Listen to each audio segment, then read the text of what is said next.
Calamari Salutations everyone! Squid here, bringing you the last video for power rankings for this YCL season. I know, it's been such a short time and we're leaving already, but first we still have the playoff matches. So as for these power rankings I will be talking a little bit about each and every team, how I feel their season went, some things they could improve upon, some things that I like about them, and basically the goal of these power rankings was just reflecting on the whole season as a whole, brilliant, and hopefully we can shed some lights about the perceived strength of the coaches on this league. So without further ado, let's go into the number 16 spot, which is the Cold Summer Assassins.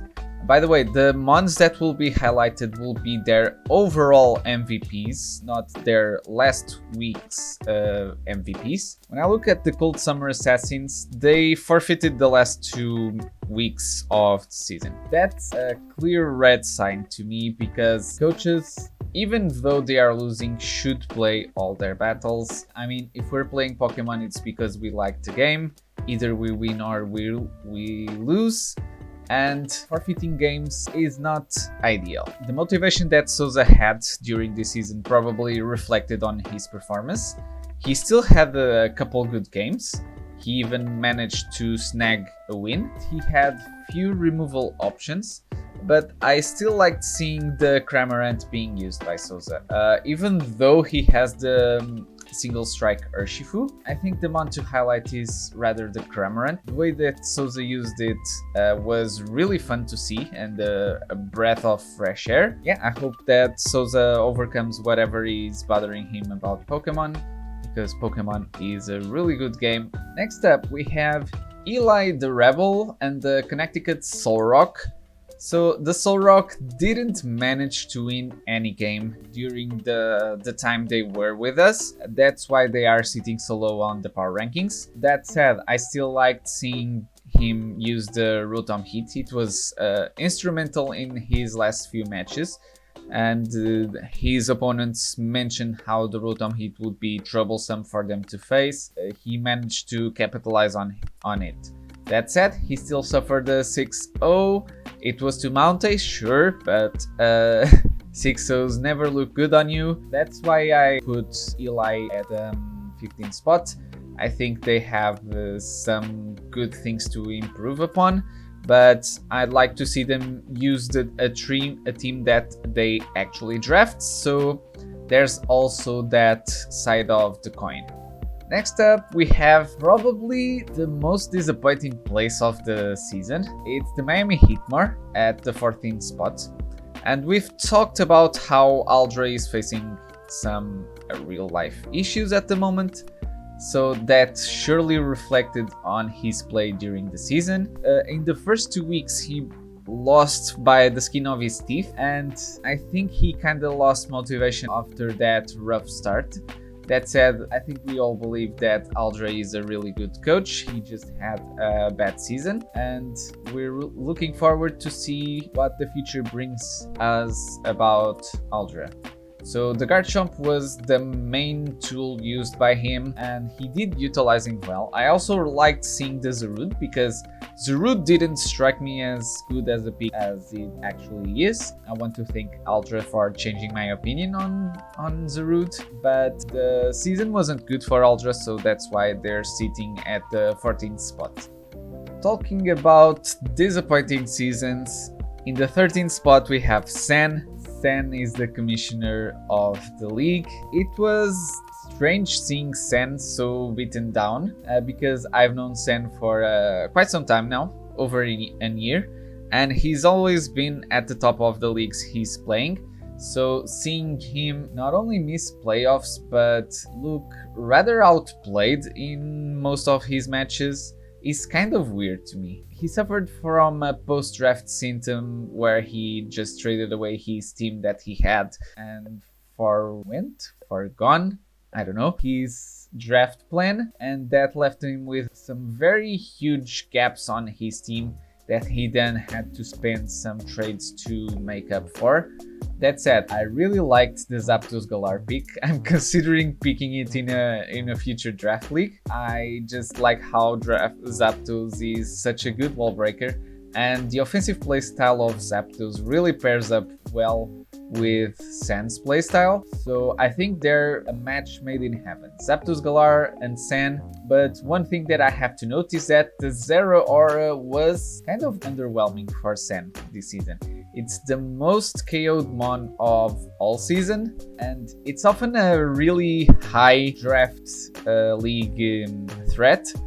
So seeing it underperform this much is kind of strange, but at the same time it reflects the kind of season that Sen had. So we hope that Sen will perform better next season, and we'll see what the future holds for Sen. Next up, we have the Weather Boys of the league, the 6th Street Seviper. And while they love Barraskewda so much, I just couldn't put it in the MVP for the season, because the way that Sharky utilized Zapdos is actually pretty amazing. It was a beauty to see. He really pulled the strength out of Zapdos. I wasn't expecting Zapdos to be this good in a draft league environment, but the rain that Sharky combined with it, his ability to pivot, his ability to disrupt enemy teams, to defog, it was just amazing. And in most of Sharky's matches, Zapdos was actually the one that was carrying it forward. Zapdos, really good pick. Sharky utilized it really well. I was happy to see it. Gotta confess that I was hoping that Sharky would be higher up in the standings at the end of the season, but I think this is where the competitiveness of this league starts to show, in that a good coach like Sharky just ended up out of playoffs. So there's something to consider. Really hope that I see Sharky next season with some more fire in his belly, because I think he's capable of great things. Speaking of being able of doing great things, we gotta talk about Patmek and his Sacramento Sandslash. I believe that Patmek has entered the league in the 5th week. I think the 5th week was actually his first week, and he managed to win 2 out of 3 games. And he ended up in a respectable spot in the standings for someone that came in so late. And Patmek, you gotta watch out for Patmek, because in the next season, as I'm sure he'll come back, he's gonna prove to you guys that he's actually a terrific battler, and I'm looking forward to see him utilize the team that he drafts himself and a team that he can carry through the whole season. So looking forward to that. I know that Patmek has also beat one of my most appreciated coaches in Blatel, so I know that Patmek will come back next season looking for that title. So watch out for him. He's gonna surprise you all next season. And speaking also about coaches that do great things, we gotta talk about Philadelphia Melmetal's, because they've been through some miracle run in the last stretch of the season.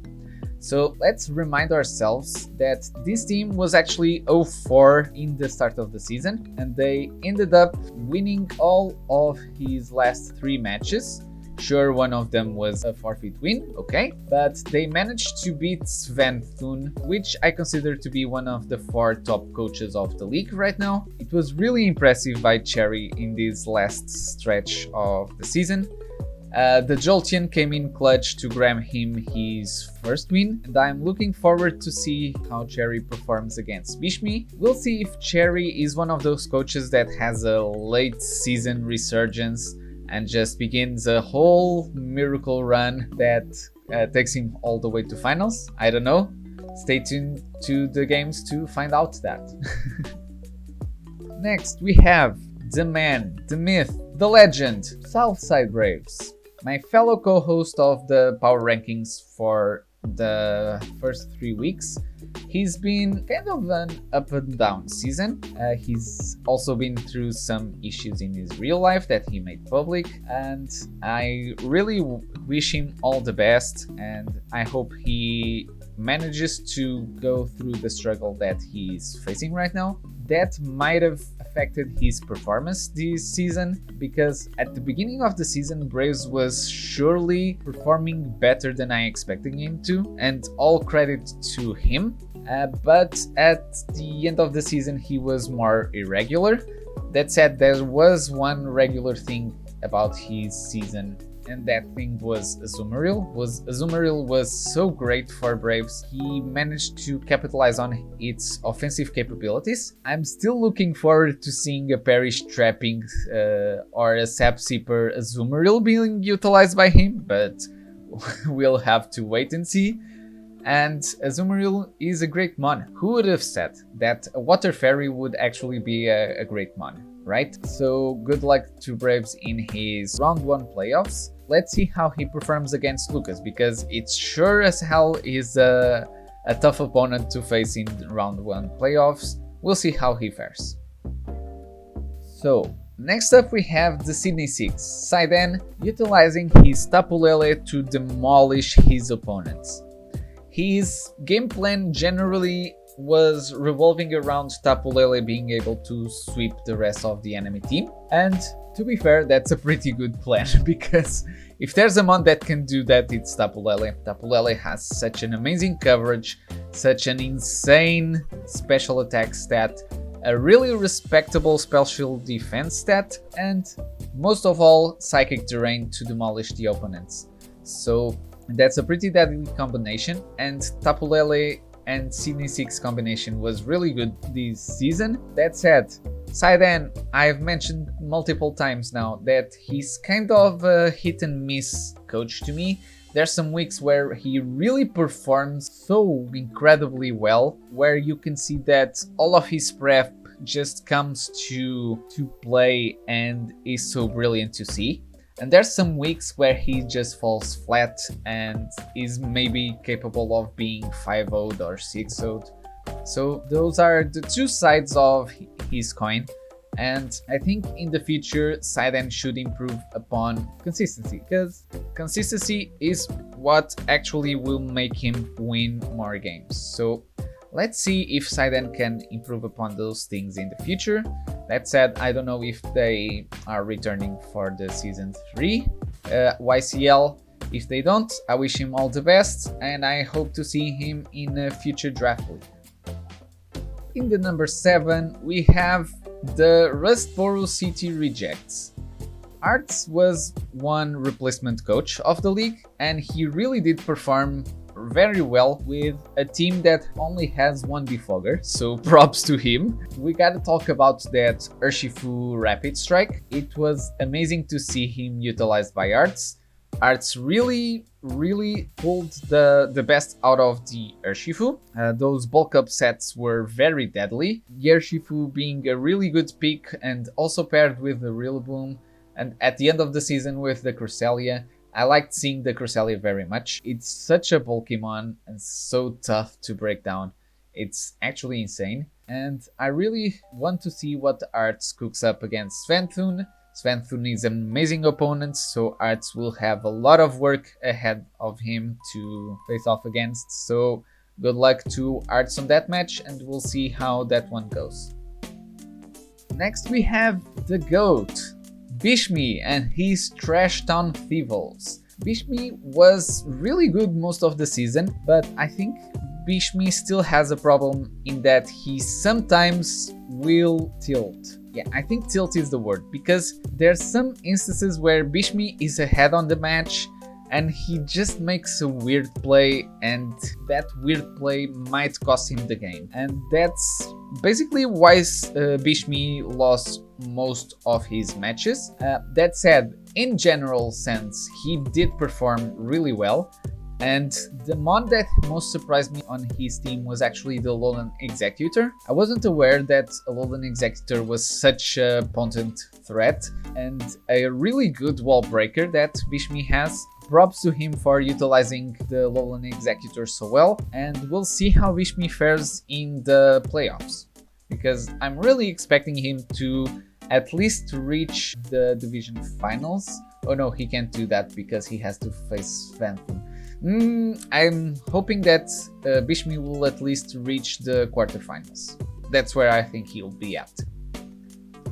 Next up, we have one of the 4 coaches that I have pointed towards the title. This is the first one. It's the Cerulean City Mewtwo and Mr. Luke Harry. I was a fan of Mew already. I like the versatility that Mew brings to a draft, but the way that Luke Harry has been utilizing the Mew is just amazing to see, amazing to watch. He's really creative with his Mew sets, and Mew really shines when a coach is creative to that point. So props to him for being able to bring the Mew to the heights that it deserves. And the Mew is not actually the only set that he's capable of being creative with. He was creative with the Dracovish, and I didn't know that people could be creative with Dracovish. To me, Dracovish is a rend bot, and there's no use utilizing any more moves. That said, in the last week of the season, Luke Harry utilized the Whirlpool trapping Dracovish to trap a Ferrothorn, and being able to utilize Fish's Rend more directly in the later stages of the match. It didn't manage to work out because Monte, his opponent, also had a trick up his sleeve, but that kind of Dracovish set shows the creativity that Luke Harry is capable of. And that means that coaches really have to be on his toes when they face off against this coach. And that's what it makes him so scary, and what makes him so deadly, and why I point him towards the title. In the 4th spot, we have a coach that actually beat Luke Harry, and that is the main reason why he's sitting in the 4th spot instead of Luke. It's the Hellblaze Volcaronas and Lucas. Lucas has been was on a tear in the last 2 or 3 weeks of the season, but after that he lost a couple of matches. It weren't the worst of losses, but they were tough on him mentally. But I think the way that he's been utilizing the Dragapult is really good. Dragapult is a top tier threat, and he's shown why the Dragapult is a top tier threat. That said, didn't like the turn 1 Dragapult Dragon Dance. That's something we've discussed already. Lucas has a really defensive team that some teams will struggle to break through, and that's mainly his strength and his play style. I don't fault him for that. It's a good play style, and it's tough for opponents to break. So I'm really hoping to see how he performs against Brave. He is the favorite to win that match. We'll see how that one goes. In the number 3, we have Ash Ketchum, really. No, it's just Sventhun, but the way he's been utilizing the Pikachu made me look completely differently at that pick. Pikachu is so amazing that I'm considering drafting it in the future. It's just the way that Sventhun has managed to convince me about this pick. And it's insane to think about that in a team that has Cinderace with Libero ability and Landorus Incarnate with Sandforce, his skill leader is actually Pikachu. It's insane to think about that.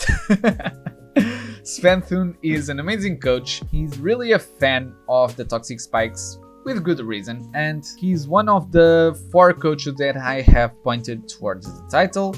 So I'm really hoping to see how he performs in the playoffs, where competition will be very fierce. He lost the last game of the season against Cherryman Cake, so let's see how that unexpected loss kind of works out for him, because virtually he was the favorite in that match. So let's see if that isn't a sign of anything more worrying, because I didn't see that match. But I'm still expecting Sventhun to play really good and to prove us all that he deserves to be on that title contention. Next up, to the surprise of many, we actually have the Austin Taurus as number 2. Now hear me out. I'm not saying that the Austin Taurus is bad by any stretch. At the top of the table, I basically have to be nitpicking about the things that these coaches do in a bad way or not in such a good way. And what I've seen from Sally in the last few weeks has been some tiny mistakes, quote-unquote weird decisions that don't convince me on his play as much as he did on the beginning of the season. And that's ultimately the reason why I bumped him as low as number 2. That said, Sally is still an amazing coach, the team is still amazing, and we've seen multiple times how deadly the Sceptile can be. Sally's positioning of Sceptile has been impeccable throughout the whole season, and that's ultimately what makes him such a scary coach to face against, in that he can identify precisely at which point he can set up with his late game cleaner and just grab the win from there. Both the Sceptile and the Dragonite do that to a T, and that just means that Sally is a phenomenal coach and his opponents should be very wary of him.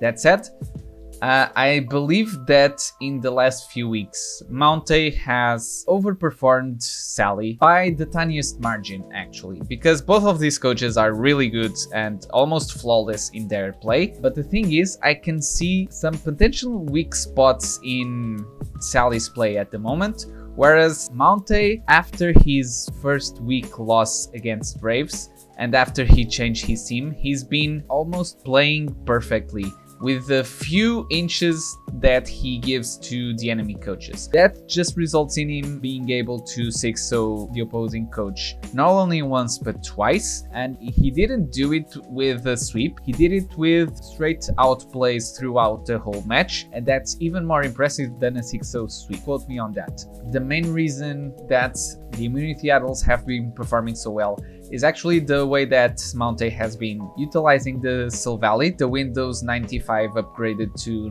98, upgraded to XP. Just upgrade the Silvally to Windows 10 already, because this thing is amazing. I love it so much. Monte has been performing really well, and because he's slightly better than Sally performance-wise at the moment, that's the reason why I put him in the number 1 spot. So this is what the standings look like at the end of the regular season in terms of power rankings. We have the Immunity Idols on top, the Austin Toros at the 2nd place. The Sydney Six and the Rustboro Rejects are sitting kind of in the middle of the pack. Next we have the Nashville Nidokings and the Philadelphia Melmetal, and the Cold Summer Assassins sitting at the bottom. Those coaches at the bottom really had a tough season, and I hope that the next time that they have their draft leagues, they perform better and they can have better seasons than they had in this one, because I don't doubt that they have the ability to do so. So guys, this is basically the video for this time. Next video that I'm gonna put up, it will be the clean sweep from the round 1 of the playoffs, so stay tuned for that. And that's basically it. So thank you guys for watching. Don't forget to leave a like on the video, subscribe if you haven't already, and I'll see you on the next one. Squid jetting out.